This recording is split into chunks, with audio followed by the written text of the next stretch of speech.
Bonjour, je m'appelle Jacques Tremblay et je suis le président de l'Institut canadien des actuaires.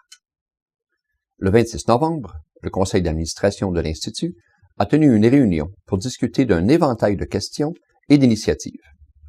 Les points saillants de la réunion ont fait l'objet d'une annonce à l'intention des membres le 11 décembre dernier et je veux profiter de cette occasion pour discuter avec vous de quelques éléments ayant trait au conseil d'administration ainsi que de quelques autres initiatives. Premièrement, le conseil d'administration est en cours de transition pour devenir une entité plus stratégique que jamais. Il n'y a pas si longtemps, le conseil d'administration était responsable de l'approbation des normes de pratique et certaines réunions prenaient l'allure de véritables séances marathon où, une fois les discussions sur des questions habituelles terminées, on passait des heures à débattre sur des normes.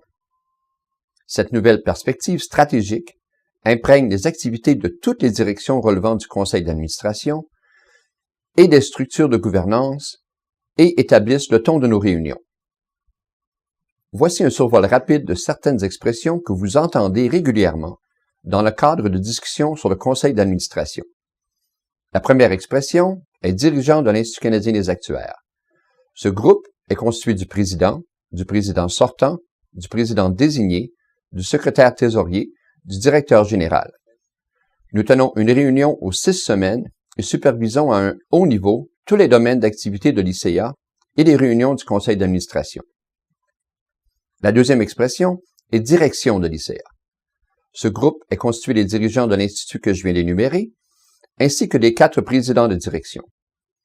Leur mandat consiste à superviser les activités de l'Institut et entre les réunions du conseil d'administration, mais à un niveau de détail plus poussé que ce qu'assurent les dirigeants de l'Institut. Ce groupe tient également une réunion aux 6 semaines. Nous avons maintenant un code de conduite et d'éthique pour les candidats actuariels qui ne sont pas membres de l'Institut, mais qui poursuivent des études en actuariat. Dans l'intérêt public, ce nouveau code exige que les candidats actuariels respectent les normes de conduite et de pratiques rigoureuses en vigueur au Canada et qu'ils possèdent les qualifications requises pour la profession actuarielle au pays. Aussitôt que le candidat devient membre, il est tenu d'observer les règles de déontologie.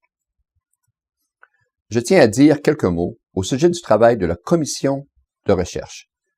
Au cours des 5 dernières années, le conseil d'administration et la direction des services aux membres ont davantage mis l'accent sur ce domaine important du travail de l'Institut, ce qui a entraîné plus de demandes de financement que ce qui est prévu au budget. On a demandé au conseil d'administration d'augmenter le budget de recherche pour le prochain exercice financier. Cette question est en cours d'examen. Le conseil d'administration appuie sans réserve l'orientation adoptée par la commission de recherche et son travail de priorisation des demandes. Je m'attends à ce que les membres aient constaté les résultats du travail acharné de Dave Dixon et de la commission et qu'ils soient également ravis du chemin qui a été tracé. L'ICA publie maintenant un bien plus grand nombre de documents qu'il y a 10 ans. Par exemple, en 2005, nous avons déposé 5 mémoires à divers gouvernements et organismes. Au fil de l'accroissement du nombre d'employés du siège social de l'Institut et de leurs responsabilités, de concert avec une plus grande contribution de la part de nombreux bénévoles dévoués, nous avons déposé l'an dernier plus de 20 mémoires. De plus, nous publions un certain nombre d'énoncés et de positions, lesquels sont tous assujettis à un processus d'examen et d'approbation rigoureux. Ainsi, de tels documents étant publiés en plus grand nombre, la politique régissant le cadre d'approbation devait faire l'objet d'une mise à jour et une nouvelle entité responsable de ce processus a dû être créée. Marc Tardy, président de la direction des services aux membres, et sa vice-présidente Marie-Hélène Malenfant, ainsi que Michel Simard, notre directeur général, et Chris Fiovoli, l'actuaire résident de l'Institut, ont pris les rênes de toutes les pièces mobiles de cette initiative. Outre l'adoption d'une nouvelle politique, la commission sur les positions publiques qui relève de la direction des services aux membres a été mise sur pied et les bénévoles ont été recrutés. Je suis ravi d'annoncer que Mike Hale, un ancien président de l'Institut canadien des actuaires, s'est porté bénévole pour assurer le premier mandat à la présidence de cette commission. Cette initiative aura certainement un impact positif sur l'atteinte de nos objectifs stratégiques à long terme. Tel que mentionné dans la mise au jour sur le conseil d'administration, les politiques existantes de l'Institut ont subi de nombreuses modifications et de nouvelles politiques ont été adoptées. Restez au fait des communications hebdomadaires pour obtenir des détails additionnels. Chaque organisme doit accorder un intérêt marqué envers la valeur qu'ils offrent à ses clients. Dans notre cas, il s'agit des promesses que nous faisons aux membres ainsi que notre engagement envers le public.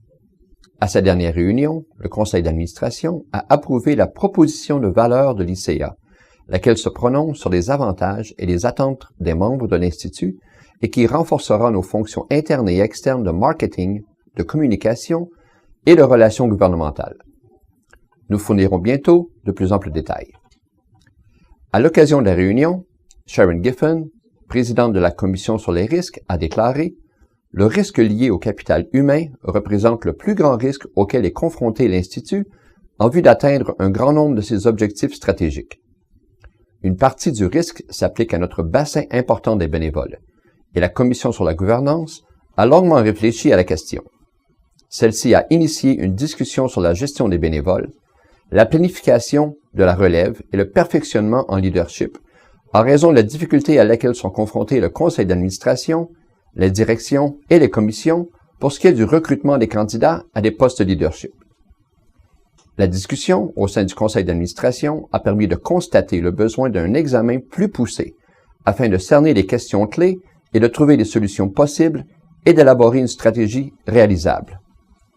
Lors de la réunion du conseil d'administration, j'ai fait rapport sur 2 rencontres en personne très positives avec la Société des actuaires qui se sont tenues en octobre, soit notre présentation au conseil d'administration de la société intitulée l'Institut canadien des actuaires, la voie de la profession actuarielle au Canada, et une autre réunion des dirigeants des 2 organismes sur des sujets liés à l'éducation. Le résultat obtenu sur ce travail continuera d'être peaufiné dans les mois qui suivent. Ce dernier comprend une étude approfondie et des recommandations concernant un système d'éducation canadien formulé par le groupe de travail sur les exigences d'admissibilité canadienne présidé par Angelita Graham et relevant de la direction de l'administration et de la formation. Alors que cette vidéo est produite, nous approchons un jalon très important pour la profession, soit la célébration de son 50e anniversaire. Le 18 mars 1965, une loi du Parlement ayant permis la création de l'Institut a été adoptée.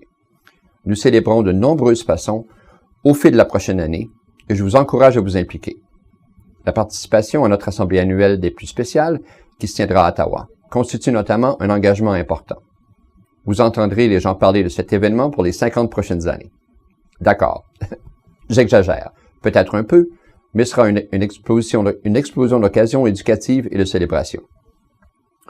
Une autre façon de vous impliquer directement sera de vous joindre à Rob Stapleford, moi-même, et 30 autres actuaires qui aborderont des départements de mathématiques de niveau secondaire dans notre communauté.